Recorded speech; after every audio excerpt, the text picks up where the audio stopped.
আগামী 4 এপ্রিল থেকে ভোকেশনালের 11 ছাত্রছাত্রীদের সেকেন্ড সেমিস্টারের পরীক্ষা। প্রথম পরীক্ষা বাংলা।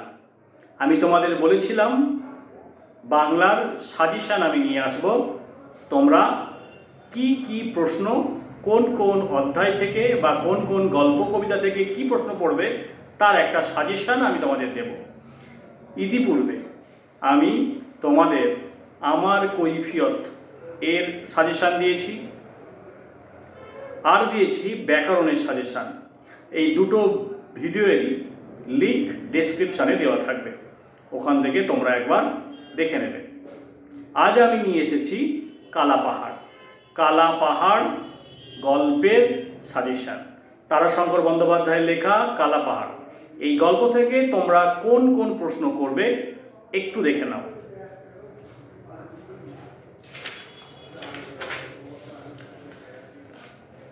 কালাপাহাড় থেকে যে প্রশ্নটা আমি তোমাদের করতে বলবো সেটা হলো নামকরণ। কালাপাহাড় নামকরণ কতটা সার্থক হয়েছে তা তোমরা দেখে যাবে। আর বলে রাখি, তোমাদের কিন্তু বড় প্রশ্ন, অর্থাৎ মান 5-এর প্রশ্নের উত্তর লিখতে হবে। সেই সঙ্গে ছোট প্রশ্নও কিছু কিছু দেখে যাবে, যেমন মহিষ দুটোকে কত টাকা কিনেছিল, কালাপাহাড় আর কুম্ভকর্ণ নাম কে কে রেখেছিল, কুম্ভকর্ণ মারা যাবার পর কালাপাহাড়ের সঙ্গী হিসাবে যে মহিষটাকে কিনে আনা হয় তার দাম কত, কোন হাট থেকে কেনা হয়, এই রকম ছোট প্রশ্ন দেখে যাবে। বড় প্রশ্নের মাঝখানে বিভাজিত যে প্রশ্নগুলো পড়ে, অর্থাৎ পাঠ আকারে যে প্রশ্ন পড়ে, সেই প্রশ্ন হিসাবে এগুলো তোমাদের দেবে। এখন সাজেশনটা দেখে নাও ভালো করে, কালাপাহাড় থেকে তোমরা কি কি পড়বে। প্রথমেই বললাম নামকরণের সার্থকতা, এটা ভালো করে দেখে যাবে।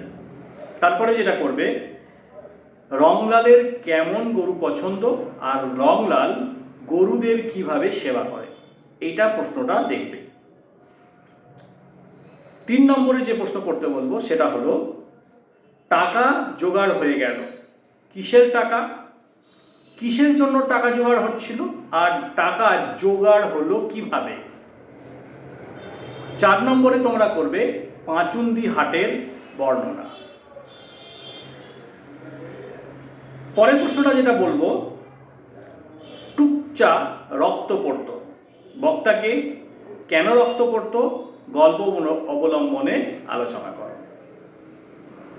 রংলালের মহিষ দুটোর নাম কি, এই নাম কে কে করেছিল এবং কিভাবে এই নামকরণ হয়েছিল। তারপরেরটা করবে, এক একদিন তাহাদের মধ্যে মতান্তর ঘটে। তাহাদের বলতে কাদের বলা হয়েছে, আর মতান্তরের বিষয়টি গল্প অবলম্বনে আলোচনা করো। এই প্রশ্নটা দেখে রাখবে। আর এই প্রশ্নটাই বিকল্প প্রশ্ন হিসাবে, অর্থাৎ একই উত্তর আর একটা প্রশ্ন হবে, সেটা হলো কালাপাহাড় কুম্ভকর্ণকে লইয়া বিষম বিপদ বাঁধিয়া ওঠে। বিষম বিপদটি কি? দুটো প্রশ্নের একই উত্তর, প্রশ্নটা আলাদা। 8 নম্বরে যে প্রশ্নটা করবে, বৎসর 3 পরে অকস্মাৎ একটা দুর্ঘটনা ঘটে গেল। গল্প অবলম্বনে এই দুর্ঘটনাটা আলোচনা করতে বলতে পারে। আর 9 নম্বর প্রশ্ন, শেষ প্রশ্ন, তারপর সে টলতে টলতে লুটিয়ে পড়ল। কে লুটিয়ে পড়ল, কেন সে লুটিয়ে পড়ল, এই প্রশ্নগুলো তোমরা কালাপাহাড় থেকে দেখে যাও, আশা করি কমন পাবে।